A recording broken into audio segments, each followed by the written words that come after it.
My greatest strength is the love for my people, and my greatest weakness is that I love them too much.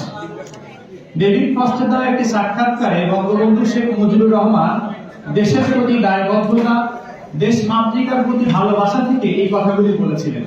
তিনি বলেছিলেন, এই দেশের মানুষকে আমি ভালোবাসি, এইটা হচ্ছে আমার সবচেয়ে বড় অস্ত্র, আর এই দেশের মানুষকে আমি ভালোবাসি, এইটা হচ্ছে আমার সবচেয়ে বড় দুর্বলতা। বঙ্গবন্ধুর যে দেশপ্রেমের চেতনা ছিল, সেই দেশপ্রেমের চেতনার ধারক এবং বাহক এক ঢাক খোকসা ছাত্র সমাজের হাতে গড়ে ওঠা এই সংগঠন খোকসা স্টুডেন্ট অ্যাসোসিয়েশন হাঁটি হাঁটি পা পা করে দীর্ঘ 10টি বছর পথ পাড়ি দিল। বললাম, স্যার আমি অমুক খোকসা থেকে বলছি। এইটা বলার সাথে সাথে স্যারের টিউনটা অটোমেটিকলি 180 ডিগ্রি অ্যাঙ্গেল হয়ে গেল। হ্যাঁ বাবা বলো, কি বললাম? মানে এই হচ্ছেন আমাদের স্যার, যিনি প্রথম কথাটা শুরু করেছেন রুক্ষ কণ্ঠ দিয়ে। পরে যখনই বলেছি আমি আপনার খোকসার সন্তান, তখন স্যারের কণ্ঠটা একদম 180 ডিগ্রি ঘুরে গেল। স্যার আমাকে তখন একটা কথা বললেন, তোমরা খোকসার ছেলেরা খুব স্মার্ট, কিন্তু গত 3-4 বছরে কোনো দেখা সাক্ষাৎ করতে আসো না আমার সাথে, এইটা তো স্মার্টনেসের পরিচয় না। তা আমি আমাদের বিতার্কিকদের একটা বৈশিষ্ট্য আছে, আমরা কখনো কথা ছেড়ে দেই না, যুক্তির বিপক্ষে অ্যান্টি যুক্তি দেই। তা আমি স্যারকে বললাম, স্যার আমরা আনস্মার্ট না স্যার, বিশেষ করে আমি স্যার আপনার সে এলাকার সন্তান, আমি কবি জসিমউদ্দিন হল ডিবেটিং ক্লাবের সভাপতি, এবং এ পর্যন্ত জাতীয় টেলিভিশন বিতর্ক প্রতিযোগিতায় 2বার আমি অংশ নিয়েছি। স্যার তখন বুঝলেন না তুমি ঠিক আছে। এইটা বলার পরে স্যার বললেন যে ঠিক আছে আমার অফিসে আসো, দেখা করো। স্যারকে আমি যখনই অফিসে গিয়ে সালাম দিয়েছি, স্যার তার পরীক্ষা ছিল, ক্লাস ছিল, সবকিছু ফেলে রেখে আমাকে সময় দিলেন। তার সাথে আমি যখন হ্যান্ডস করতে যাই, ক্যান্টনমেন্টে হ্যান্ডস করার মতো হাতটা ধরে দিয়ে এমন ঝাঁকুনি দেয় যে তখন আমার কাছে মনে হয় যে এই লোকটার সামনে গিয়ে নড়বড়ে থাকলে চলবে না, তুই স্ট্রংলি দাঁড়াতে হবে। হ্যাঁ, তো তখন আর কি কনফিডেন্টলি কথা বলার মতো এনার্জি আমার মধ্যে আসে।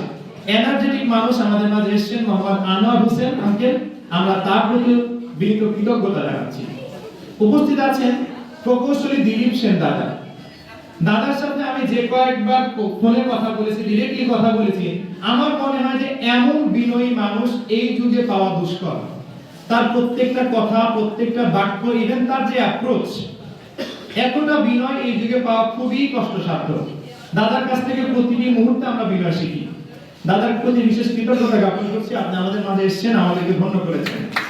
উপস্থিত আছেন আমাদের ঢাকা বিশ্ববিদ্যালয়ের একজন শ্রদ্ধাভাজন বড় ভাই মোহাম্মদ কামরুল হাসান, সহকারী পরিচালক ঔষধ প্রশাসন অধিদপ্তর।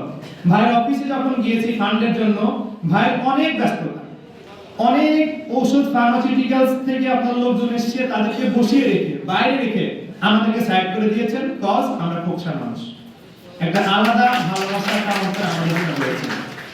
উপস্থিত থাকার কথা আজকে অনেকেরই ছিল, আমাদের নবাব আঙ্কেল নাহিদুল ইসলাম নাহিদ, যিনি খোকসার একটা সুপরিচিত ব্যক্তি, সোহানস কোচিং সেন্টারের পরিচালক। উপস্থিত থাকার কথা ছিল এম মিলন হাসানের, মাহবুবুল আলম মিশন ভাই। এই ব্যক্তিবর্গ আমাদেরকে পৃষ্ঠপোষকতা করেছেন। হ্যাঁ, আমরা আরেকজন ব্যক্তিকে শ্রদ্ধার সাথে স্মরণ করছি, আমাদের এটিএন বাংলার প্রিয় ভাই। ভাইকে আমরা স্বাগত জানাচ্ছি। আসলে যেভাবে ভাইকে শ্রদ্ধার সাথে বরণ করে নেওয়ার কথা ছিল, আমরা সেটা করতে পারি নাই। ভাই আন্তরিকভাবে আমাদেরকে ক্ষমা করবেন। এই ধন্যবাদ, ক্ষমা এবং কৃতজ্ঞতা জ্ঞাপন করে আমি আমার সংক্ষিপ্ত বক্তব্য শুরু করছি, সর্বোচ্চ 2 মিনিট। দেখুন, এই যে একটা সংগঠন হাঁটি হাঁটি পা পা করে যে চলছে, এই সংগঠন চলার মূল চালিকা শক্তি কিন্তু তারুণ্য। আজকে আমাদের খোকসার যে তরুণ সমাজ ঢাকাতে এসছে, এই সেই দায়িত্ববোধ যেটার মাধ্যমে আমরা আমাদের যে পিছিয়ে পড়া বা আমাদের পরবর্তী যে প্রজন্ম তারা উপরের দিকে যাবে, তাদেরকে আমরা টেনে তুলে নিয়ে আসবো। এই দায়িত্ববোধটা আমাদের মধ্যে অর্জন করতে হবে। আমাদের স্যার যে গুণগুলো আমাদের অর্জন করতে বলেছেন, এগুলো আমাদেরকে অর্জন করতে হবে। সাকুল্যে এই পথ পাড়ি দিতে গেলে অনেক ডিপ্রেশন, অনেক হতাশা, অনেক ব্যারিয়ার আমাদের মাঝে আসবে। তো সেগুলোকে গভীর ভাষায় বলতে হয়, the trials that you face and the dreams that you chase, you are behind in your race and you are straying from your pace.